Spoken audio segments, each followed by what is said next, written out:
Hello and welcome to the ICT Pro DOTA Tournament. Myself, Tobi Wan. It has been one hell of a night. Sorry about a little bit of a delay before we actually kick this one off. Just making sure we can get the replays. We're into the third round, the round of 16. Let's decide who our final 8 will be for tomorrow. That's right, we're so close to the end, so close, almost there. But we are going to see if our team from Singapore can actually beat CCM local boys. Who will come out on top? We'll find out in just a moment because their match is currently up on the main screen. Well, actually, if I do that, then I'll actually put it up on the main screen. Always a good idea if we're actually going to be able to view the game. So here we go into the game. And we do actually have a spectator in this game. So the Imber team, big shout out to all the boys who are managing to get this entire tournament up and running. They will be in here as a spectator. So we will actually keep the fog of war off because that gives us our sight lines. That's right, we love it. Absolutely love it. Another big thing I'd also like to give a big shout out to is GG Net boys on the field, on the ground, out there as well as the boys who are doing all the back work back on server side. In fact, there's even a guy in Western Australia called Mr. Blue who is trying to organise it all, make sure it all goes up nicely and everything gets advertised beautifully. So big shout out to them. They are the ones who have been providing me with the replays through their own Dropbox. So big shout out to those guys for continuing to give me something to actually shoutcast for you guys out here. We are clocking on to what I think is now 9, possibly 10, possibly 11 hours worth of casting. So for all those guys, over 2,000 people who are still managing to stay up with me, thank you. Thank you. Really enjoy your company. For everyone out there who was lazy and said, you know what, I'll just watch the VODs, still thank you as well. Everyone who watches the YouTube VODs, love it to absolute bits. It's absolutely great. The more views we get, who knows, there might be sponsorship that actually make this a full-time gig. But we will move ourselves into the game, and that's where we want to be. Let's go up into Speed 2 as well. Whoever likes to sit around for the drafts, not us. Visage, Ancient Apparition, and Pugner, they are standard bans so far. I say standard bans for the main reason that basically every single one of them is completely overpowered. Ancient Apparition got through a couple of times when some teams said, you know what, we're going to ban 5 support heroes. That never actually happened. They banned like 3 support heroes, but that's not the point. We actually will see him banned this time around. Doombringer Spectra, a hero which we have not seen at all this competition. Not a single time has he appeared. CCM have decided to actually ban him out, which is really surprising. Spectra is just one of those heroes that everybody has been picking up. Like, it's like, oh yeah, I've got Spectra. Wow, what have you got? Oh, nothing, because I got Spectra. In this case, Spectra has actually been banned out. Vengeful Spirit also adding to the ban pool. As far as banning support heroes, good choice to actually go. Vengeful Spirit is what the crap? Okay, I just saw Undying being picked. Okay, Undying is currently being picked in a round of 16. The third round. What the frick? Anyway, he's in the game, so we'll see how he actually goes. It's a massive pushing lineup from Aeon. I can tell you that straight off the cuff. We've got Syllabear, we've got Enigma, and we now have Undying. This is a push strat. The only thing they're missing is literally Raster's wards right now, and even then I'm pretty sure they're going to pick that as support. They banned out Pugner themselves, which is actually quite surprising considering they picked up Syllabear as their first pick. But there is a massive pushing lineup right now. Going in for the lineup for the Scourge side, how are they going to repel it? We have Windrunner, Lich, as well as Invoker. Now, Invoker will be going solo mid, guaranteed solo mid. I say that, they're going to prove me wrong. But Invoker should be going for the solo mid. Windrunner and Lich will be there in support as well. Let's have a look towards the Aeon bans, taking out ES as well as Medusa. ES probably a good hero to actually remove as well. ES can really slow down their advance and really control those lanes in case they do find themselves pushing a little bit too far in. Shen and Broodmother, so taking out 2 of the big pushes. And who called it? That's right, bow to the god of Dota. Actually, don't bow, that's really bad. Just basically give reverence or something. Rasta has been picked up, so Rasta's wards will be there for the push. This is a classic all-in Aeon strat. The only thing they're basically missing is nothing. One more pushing hero. They can pick whoever they want at this point. But it's going to be a big pusher. The Scourge could be looking at this going, we need to stay alive. In fact, maybe even Necrolite might come up for Aeon as their last one. That might be a good pusher and give them the ability to actually keep alive during these big battles as well, because they have no heal whatsoever to pump up as far as abilities go. Scourge, Windrunner, Lich, and Invoker, not great for actually holding off an absolute horde that we're running towards them. So they've gone with Morphling. Morphling, not a bad pick. If this game does go late, he can literally just dominate everybody off. And, whoa, my lord! Techies? Are you kidding me? What the? Just seriously, look at my face right now. What the hell? I do not know. Do I just give up? Techies is awesome. I will definitely admit it. This must be a strat that Aeon have had. Now, Techies, a lot of people will know him from pubs just going, you know what, Techies, just lay a mine down the bottom of the frickin' tower. He'll blow it up every now and then. No, you continue to basically pummel that into the deck.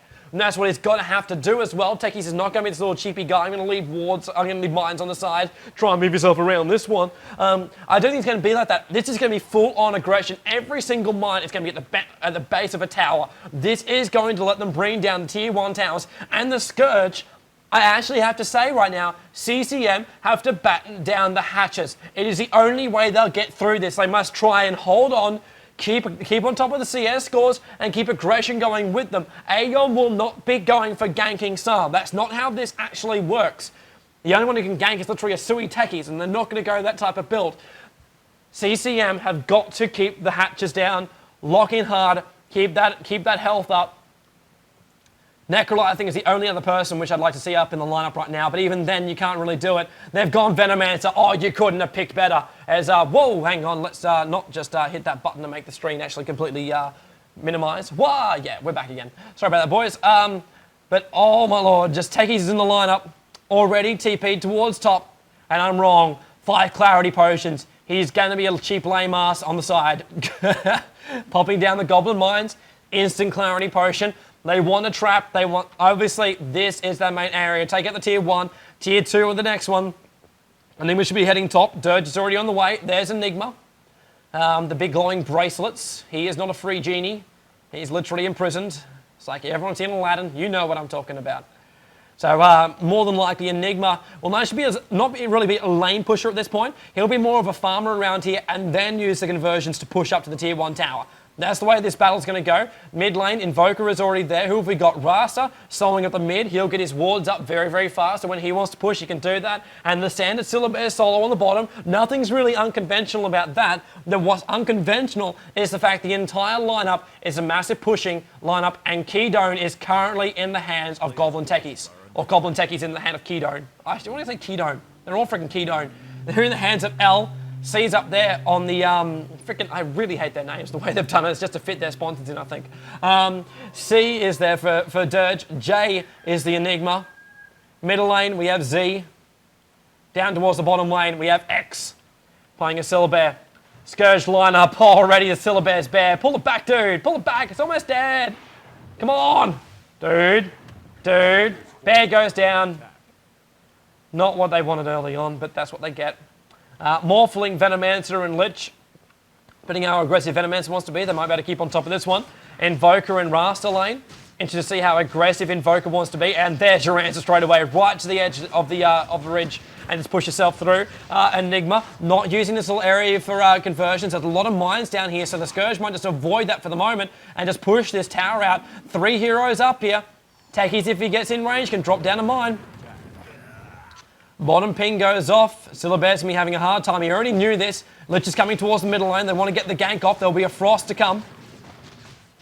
Frost doesn't come. Rasta already falling back. Notice he just needs levels.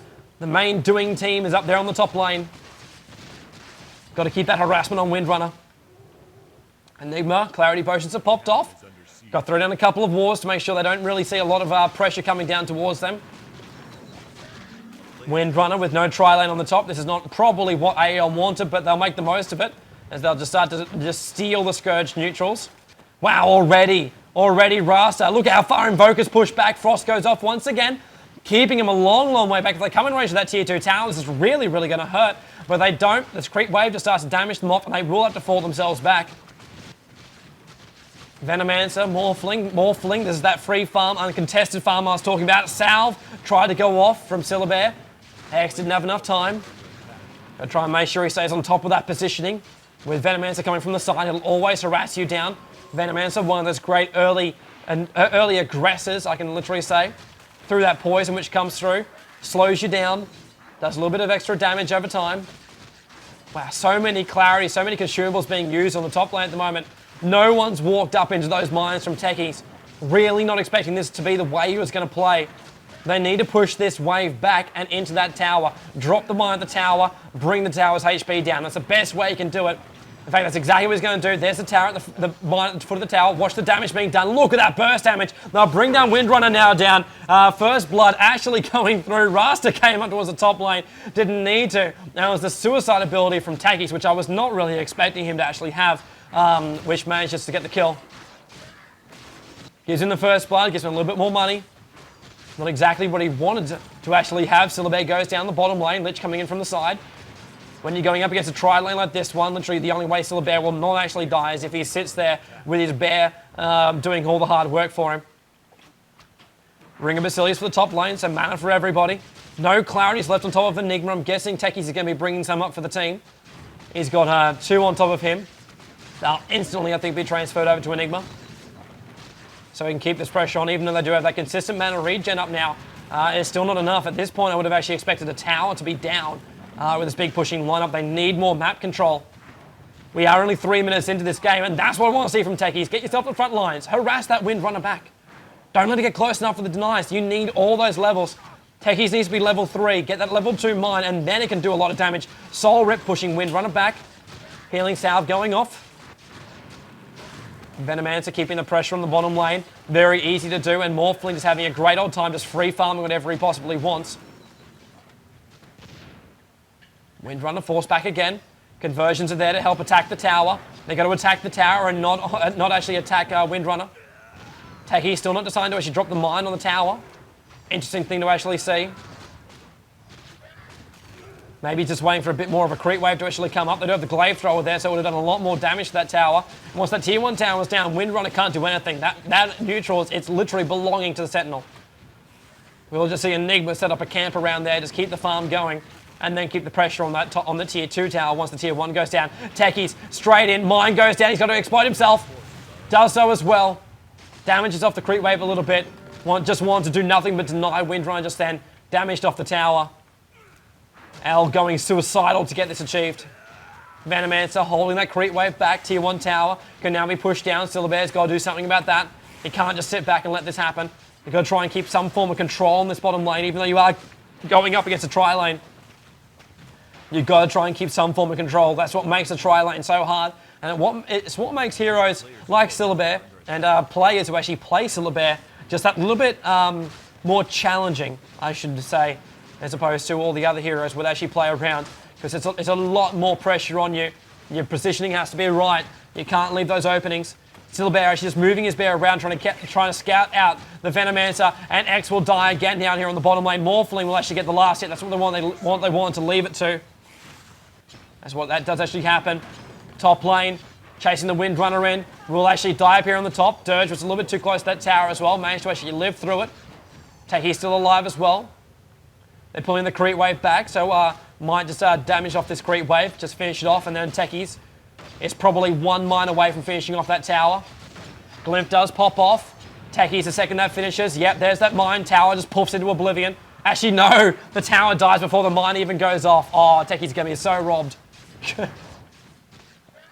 Still a lot of mines hanging down the side, so if anyone decides to actually really push for them, they do have that retreat position. But still, no one from the Scourge happy to go for this one. Have seen similar strats like this before from other teams. Sometimes they will actually completely remove a hero from the top lane, just to let it push, because they know they'll get it back on the other lanes. I remember seeing a strat that came out from, wow, who was it? It was back when Syndran was playing for Online Kingdom. And it was actually a strat they said. So I actually asked him afterwards, said, why did you let those top 2 towers actually go? It's like, you know what? We knew at the end of the day, we will get more out of actually taking those bottom 2 towers than they would the top 2 towers. And that's exactly what's actually happening for the Scourge right now. CCM, that Morphling, is having a great time. Tier 1 tower's about to go down as well. For this big pushing lineup from Aeon side, Windrunner is really slowing them down. Windrunner, one of those heroes as well. Very, very hard to actually stay on top of in a tri-lane, just because of all those range abilities. Obviously, normal range damage, you do actually have that big power shot that goes over the top and can deal a lot of damage if she gets a lucky shackle off as well. So, something very, very difficult to actually get yourself around. The conversion's now coming up, pushing it back. Venomancer, TP's up towards the top. Okay, they've had enough of this top lane. They've had enough. Tier 2 tower does not fall. Venomancer is now here. He will Plague Ward this to basically non-central. There'll be level 3 wards at this point as well. Techies, push back. Plague Wards up. 325. Pretty sure that's either a level 2 or a level 3. But they'll be everywhere to slow down this aggression on the top lane. The only thing he's going to be careful about is the fact he doesn't let those wards just keep on dying to the Sentinel side. Because if he does that, that's just literally free farm. Also, if they get confident, Venomancer pushes out a little bit further. That's maybe what Techies is currently banking on right now. There is still this little patch of mines. That is literally an instant kill with the amount of mines he's got. They are only level 1 though, so if we do actually go up another 2, maybe 3 levels for Venomancer, he will actually survive that if he has full HP. Morphling now pushing out this bottom lane. Syllabear coming back in again. Notice his tier 2 is under pressure. Replicate of himself. Crow trying to fly back. Crow in a little bit of damage, a little bit of danger, but not too much. Looks like Enigma actually catching out Venomancer. So Zayo goes down. Windrunner currently stunned. Techies is there. Going to keep the pressure up as much as he can. Going to force him down towards the mines. Big power shot over the top. Shackle does actually hit. Gets him through the side, but no, it doesn't. He just manages to detonate himself just before the last hit from Windrunner actually went through. And now Dirge falling himself back. Windrunner's got to know there's a trap on the side. Invoker going to go down the middle lane. Will Lich be able to harass off even more? He's going up the high ground. He goes up the high ground. Invoker just needs a hit. Does he have a hit? He does get a hit. Lich doing what he can, but we do see Enigma walk away with that kill. Venomancer coming on down to give a bit of an assistance. Think he can probably catch out a retreating Enigma in case he was just, maybe even just farming up. Either that or he's heading down towards the bottom lane to bring down the tier 2 tower, which, would you believe, with an Aeon pushing lineup, the Scourge are currently out pushing. They have more power in their lineup at the moment. Like, the lineup is awesome for pushing, but Techies just doesn't give any more to the battle. It's great burst damage for the towers, but you've got to get close in towards the towers. It's trap on the side. Still hasn't done anything because there's no tri-lane. So Windrunner just staying inside the lane and farming it up. Rasta wards are now up, so we can push out these different lanes. Wards are up, just damaging off the tower. Invoker just mana leaking everybody up. Lich coming down, trying to farm up the wards as much as he possibly can. Dirge will not stand for that. He is level 6 as well. Not quite sure if he's popped his ult. He has no mana if he hasn't. Tier 1 tower goes down the mid, so 2 tier 1 towers down now. Tier 2 tower on the bottom will definitely fall from to CCM's attack. A lot of Plague Wars down here on the bottom. It's going to keep this pressure on. More of them. Wave over the top. Syllabear's in trouble. Brings his bear back up again. Roar goes off. They want to bring down that Morphling. If they can't do that, at least deny this bottom tower. The bear's trying to stay on Morphling and keep him back. Finally pulls the bear back. Bear will just be there for the deny of the tower. Or maybe Strike goes over the top. Can't get in range of the tower to actually deny it. The creep wave's actually blocking it. So the last hit does go through to Zoe. Waves over the top. Syllabear forced back again. Entangle roots. This could actually work to its advantage. If Syllabear decides to go for it, there's not another wave up his sleeve for Morphling. We'll need a little bit more time before he regens up. Perseverance will help him. Interesting to see from Techies. A couple of stasis traps around the place. We saw one up on the top lane here before. It was just around here, hoping to actually catch someone out, giving them some time to actually attack. This time it's now going to be about the counter-aggression towards the mid lane. Enigma, conversions, ready to push in towards the mid. For some reason, they're just hanging up on the high ground. Not wanting to push themselves in. They do actually get a little bit of money if the conversions actually die. So more than likely just waiting down the time. And they actually see exactly the time is actually wasting itself down. And they just burst into nothing, but they already got what they needed. Stasis trap, triggering off there on Invoker. Will slow the push coming in. Another Plague Ward, instantly up here from Venomancer. Wanting to push the Techies back. Making sure Techies doesn't get too close. Sui Techies, depending how many levels he actually has, more than likely he's only got one level of that. He will now have to suicide himself. Oh no, they spend him up in the air, they kill him down! That's the first time Techies has died. Keep him permanently disabled and attack him while he's up. Gets the kill. Tier 1 tower about to go down the middle lane. Venomancer, such a powerful pusher, especially when he uses those Plague Wards.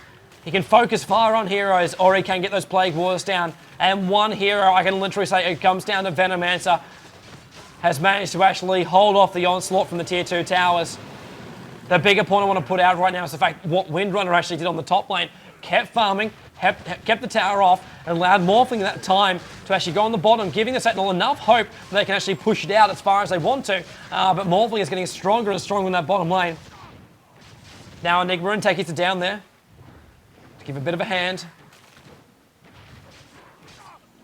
Undying trying to level up whatever he possibly can. Lich not at level 6 yet.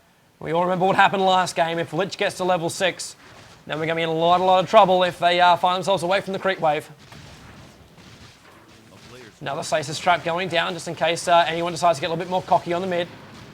Lich being pushed back. Looks like Zao actually gets another kill. Zayo, sorry.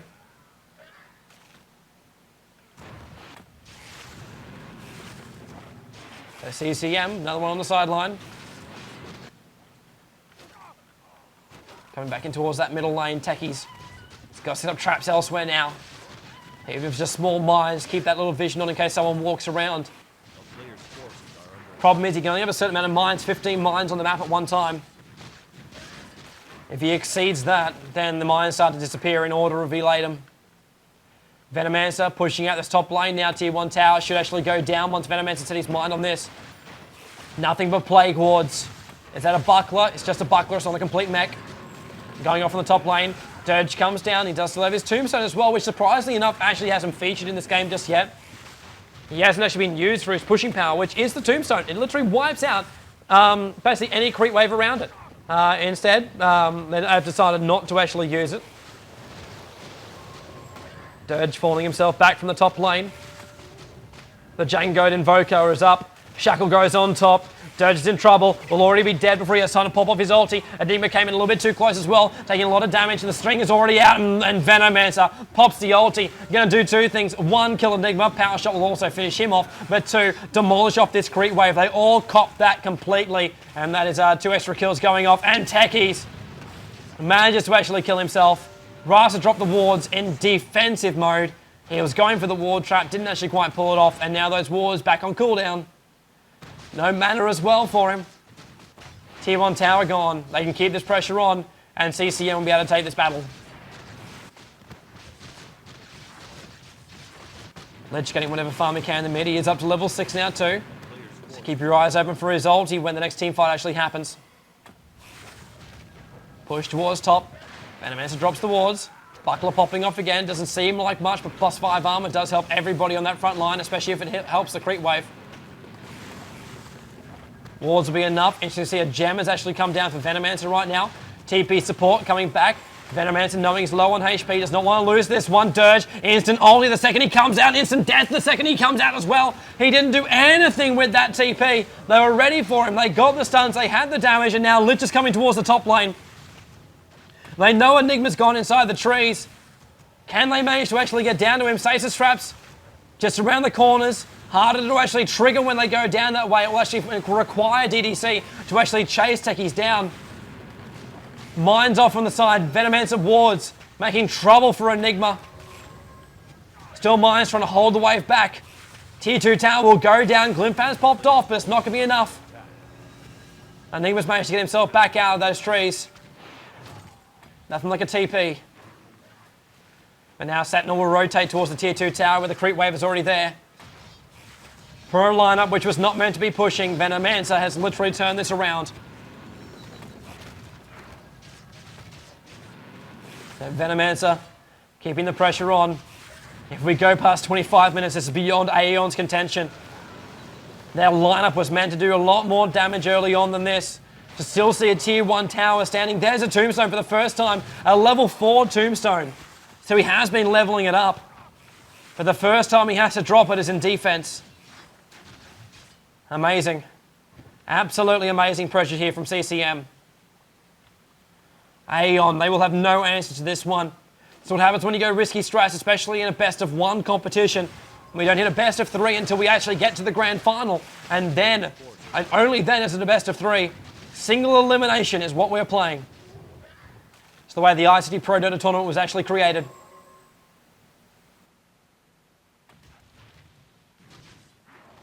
Off goes that mana link again, right on top of Dirge. Got nothing left. Can't even let off a soul rip if he wanted to.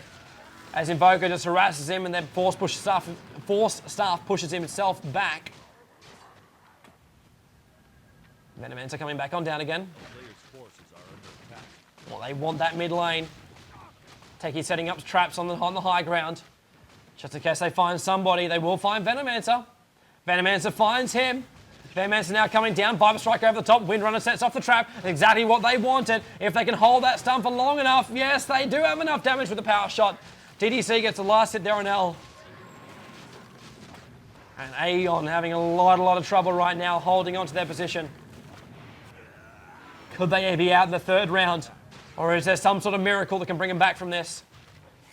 One amazing black hole maybe. Rasta Wards again in defense. Every time that happens, that's 2 minutes time that Aeon loses to actually push. Soul Rip, just try and bring down anybody out there. Even though it didn't do any damage at all. So we have level 2 Soul Rip. Ward sitting back past the tower. Pure defense right now. Morphling has been free farming that bottom lane. Almost completed a Lincoln Sphere by the looks of it too. He's had those items for a while. So the rest of it won't be too far off. Again, the mana leak.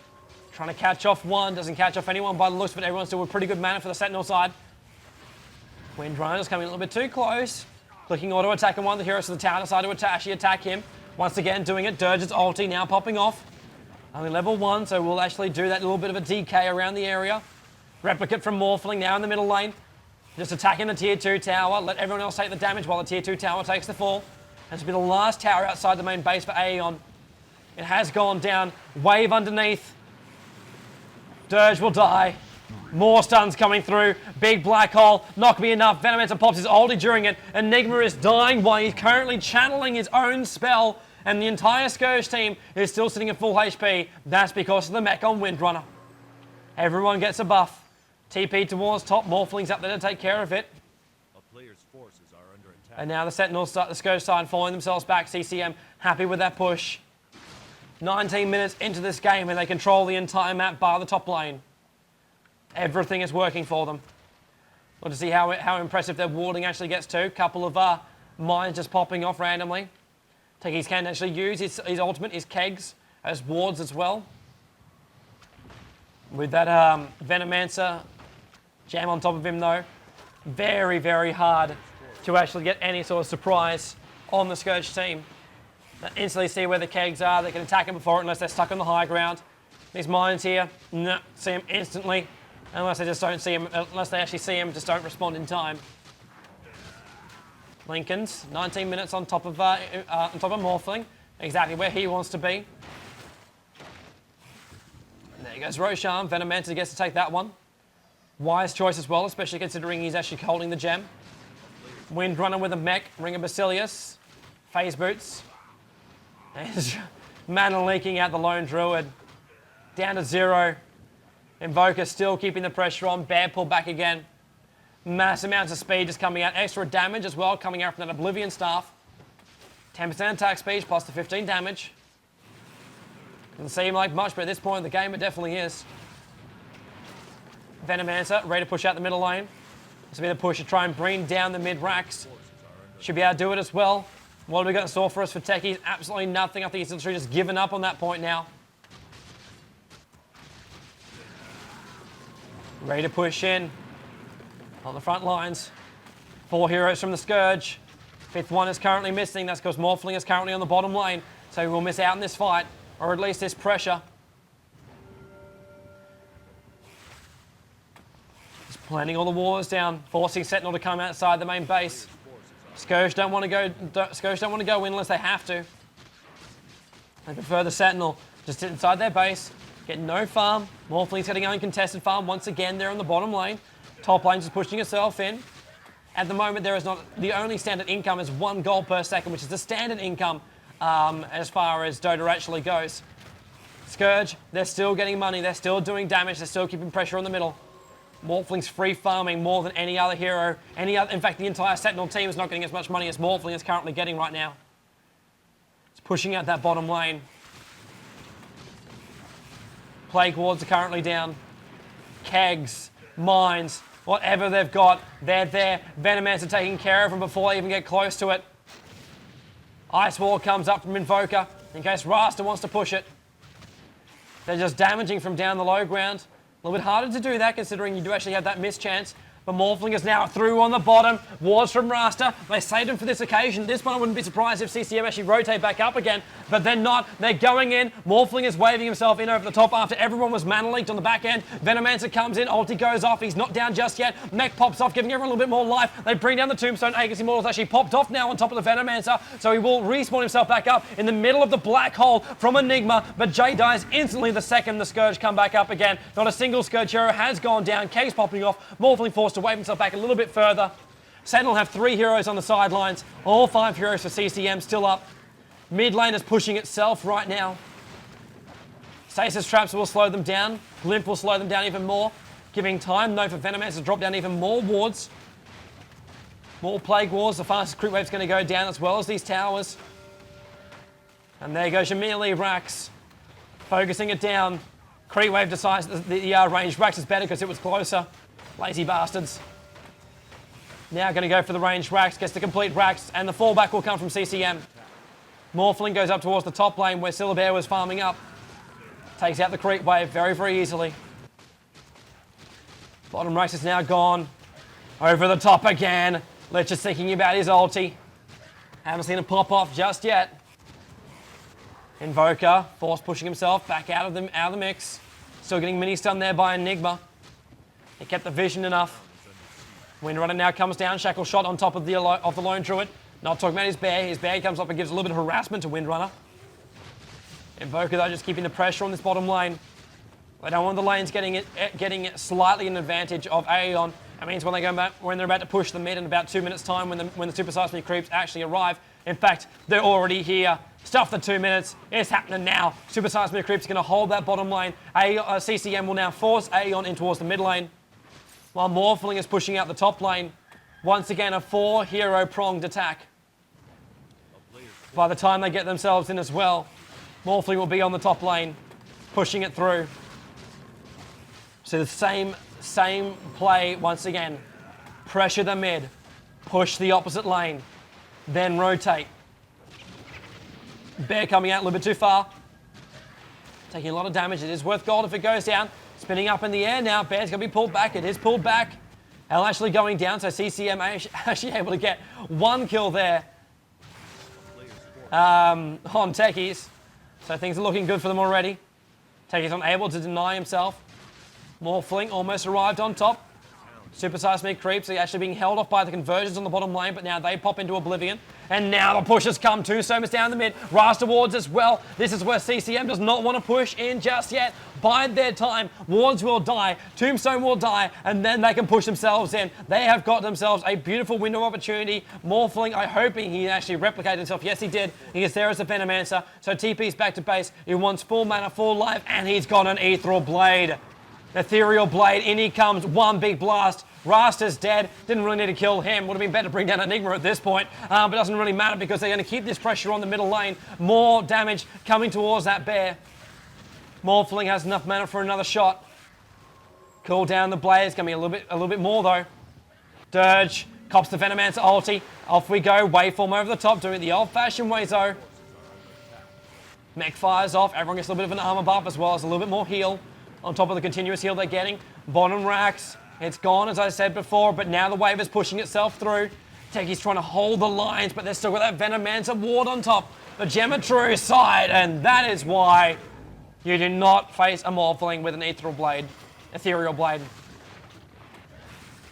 Entangling roots going off on top of Venomancer. Not quite sure where he's supposed to go from here. Big Ice Wall comes up from Invoker. Morphling wave himself down. There goes Enigma. X will be the next one. Triple kill. Will Zoe go for a quad? No, he won't. He'll give DDC that kill. But now the mid-Rax will go. This is GG from Aeon. So all those Singaporean fans now have to put all their hope in Scythe. Can Scythe take this tournament? Can they get to the grand final? They won't face CCM until the final if both teams get through that point. They're in opposite ends of the bracket. So Singapore's hopes gone from the top bracket. It is still there in the lower. Blade damage. There goes L. He had nothing left. Techies couldn't even suicide himself at that point. Scourge destroyed 1 tower. Rasta Wars defensive again. They're going to be nothing but farm for this Scourge side who are beefy enough already. Sentry wards go down. Tier 4 tower. It shall be next.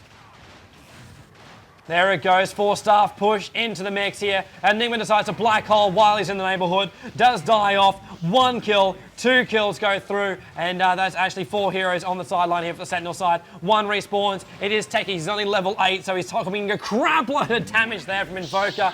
Tombstone does drop. Invoker kind of wants to actually push this one in, that's suicide, but it doesn't matter because the world tree actually goes down. Invoker actually just resurrecting himself at that point. CCM knew what game that was going to be. That was going to be a game of push. For them, Tier 1 towers, sure, the top 1 was going to be pressured. They had to understand that was going to happen. As far as the Tier 2 towers go, that's when Venomancer came into his own. He was on that bottom lane as part of the tri lane. He kept the control there for Morphling to get farmed up to, and you saw him just dominate at the end of that game as well. The Venomancer held the line, and that is, I think, the most important thing for everybody out there. The fact that Venomancer threw down the wards, held it in place, and Techie's, he's good for pushing, but there's a reason why he's not picked. He has no other reason. This is why Tidehunter, I also question the pick, unless you have a great AoE team and you need his Blink and Ravage to actually get up there. You need a hero to be good in multiple parts of the game, or else you just end yourself playing a 4v5, which is what that ended up to be in the end. And it didn't work for them. They didn't get that early game advantage which they required to make the use of that big pushing lineup, and that's not the first time we've seen a lineup like that. SMM 2010. It didn't work then, it doesn't work now, it doesn't work against the top teams, and that is the biggest problem. You can't use it in competitions like this. You use it in pubs and small ladders, because then it might actually work for you. In this case, it will not. Didn't work, and we'll be going on to our next match here. Only one more match for tonight. Only one more. We're not doing any more. Just one more. This Shark cast has been casting for 12 hours straight. There must be a break. There must be a point where we stop. And then come back tomorrow and do the quarterfinals, semis, and grand. But we will be back for that one. So, guys, stay tuned. More action coming up very, very soon. Which one we'll be doing? Who knows? I think maybe an LGD match should be definitely in order. We haven't done them yet, so we'll see if the replay is available. We'll be back in just a second, guys, so hang on. More Dota action coming to you here from the CyberGamer TV studio.